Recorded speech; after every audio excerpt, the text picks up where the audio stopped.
welcome back to my YouTube channel. So today I'm going to show you guys how you can film cinematic videos just using your cell phone. So a few months ago I actually upgraded to the iPhone 16 Pro Max because, well, I broke my other phone, so I had to upgrade, and when I saw that you could shoot in Apple ProRes and log, that sold it for me. And it was ideal because sometimes I don't have my camera on me and I just want to shoot with my phone, so I thought this would be a good way for me to get some nice footage. So I'm going to show you guys how I filmed this past weekend because it was the 4th of July, I was spending time with my dad, and it was really fun because it felt very homey. It was that very small town feel. It kind of reminded me of like a Netflix film. And I wanted to capture some footage for you guys to show you how you can film cinematic videos. So I'm going to show you the results of this past weekend, and I'm going to break down all the settings that I used, and I'm going to explain them in great detail so that you understand exactly what I'm saying, because I might throw out some terms that you don't really understand because you're new to videography, so don't worry. I'll explain all that and we're going to get through this video. So first, let's check out the footage and then I'll get down into those details.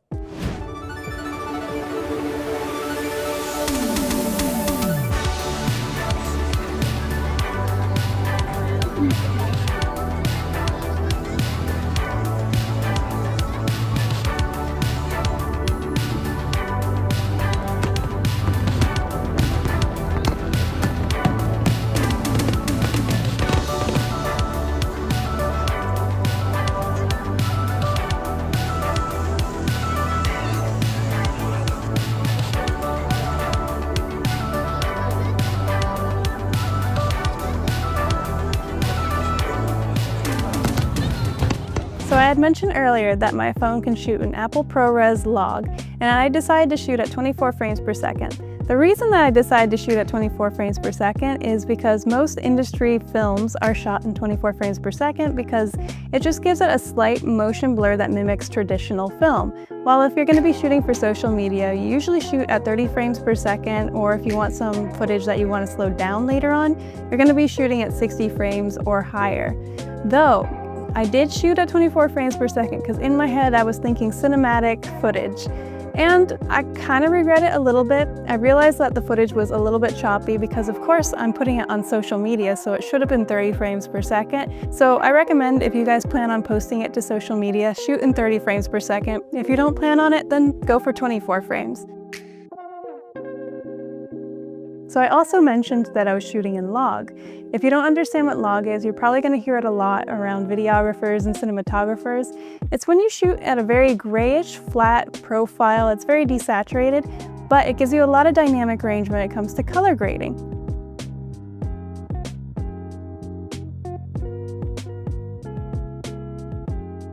Industry professionals will often shoot in log. It could be V-log, it could be S-log. It just depends on what your camera settings have. Don't be intimidated by it. It's actually a lot easier than you would think when it comes to color grading, and it's just going to make your footage look so much better. So if you can, shoot in log. So now let's go deep into my settings, and I'm going to show you exactly how I had my phone set up when I recorded all this footage. So let's dive into my camera settings. The first thing we're going to do is go down to record video. When I was filming, I shot at 4K 24 frames per second, but I would suggest that you shoot at 4K 30 frames per second, especially if you're going to be posting to social media. We're going to scroll down and make sure that enhanced stabilization is selected because you are shooting handheld and that could make your footage pretty shaky, but the stabilization is going to help you and it's going to be a lot smoother. We're going to scroll down even more and we're going to lock our camera so that the camera doesn't change as we're filming. And we're going to lock the white balance. This is going to look more professional. It's going to really help you when it comes to color grading because the lighting is not going to keep changing on you. Now we're going to go back. We're going to go down into formats, and in formats, this is entirely up to you.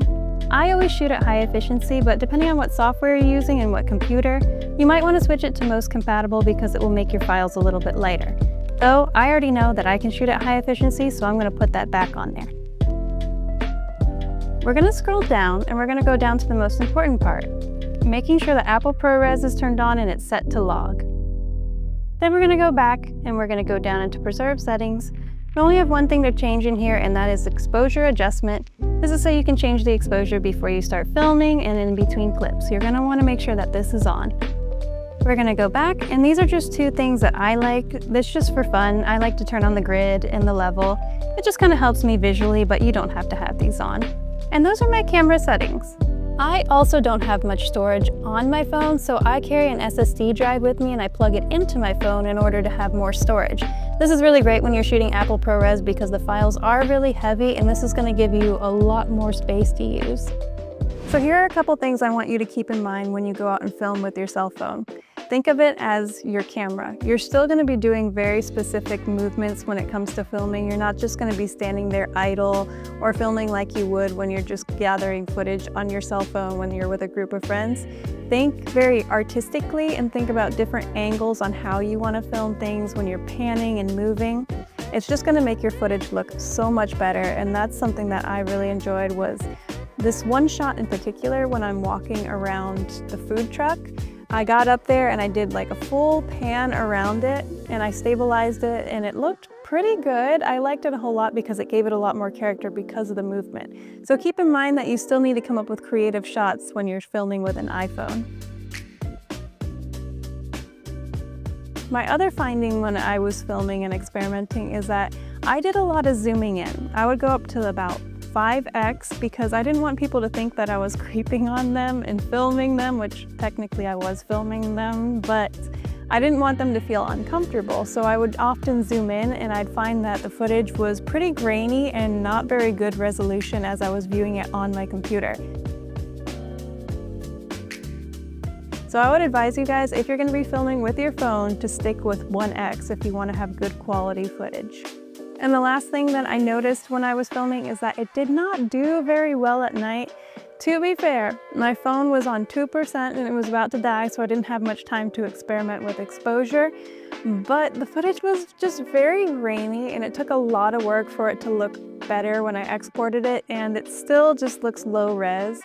So I'm not really sure if filming at night with your phone is going to be your best bet, but maybe you can experiment some more with the settings and see if it can come out a little bit better than mine did.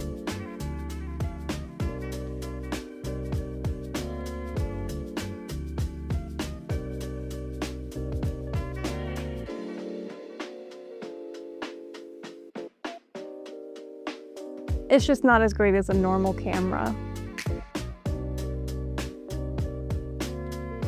As for color grading, I just threw it into CapCut because there were some effects that I really wanted to use in DaVinci Resolve, but I don't have the paid version right now, so I thought, you know what, I'm gonna just throw it into CapCut and see what they have to offer. And it looked pretty good. I wanted to make my footage a lot more saturated because I wanted it to feel like a very fun 4th of July summer video, and I used the glow effect a lot on my footage. It's called halation if you use it in DaVinci Resolve, but you have to have the paid version for that, so that's why I just use CapCut's glow.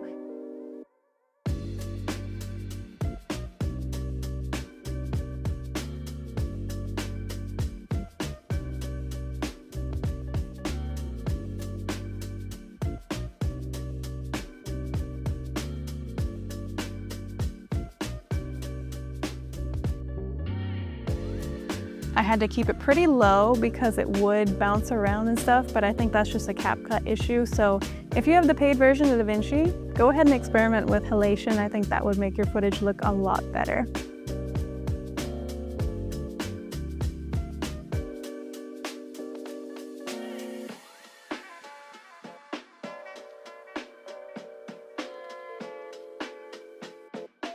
So that's it for this video. I hope that you guys learned something new when you go out and film some stuff. If you want to follow me on social media, my username is lyssagsep on all social media platforms. And if you go out and film, tag me in it so I can see what you created. Also, if you guys want to subscribe, that would be very, very nice because I'm trying to grow on here and I really want to help you guys succeed when it comes to filmmaking. So yeah, go ahead, subscribe, and stick around because you'll be seeing a lot more videos in the future.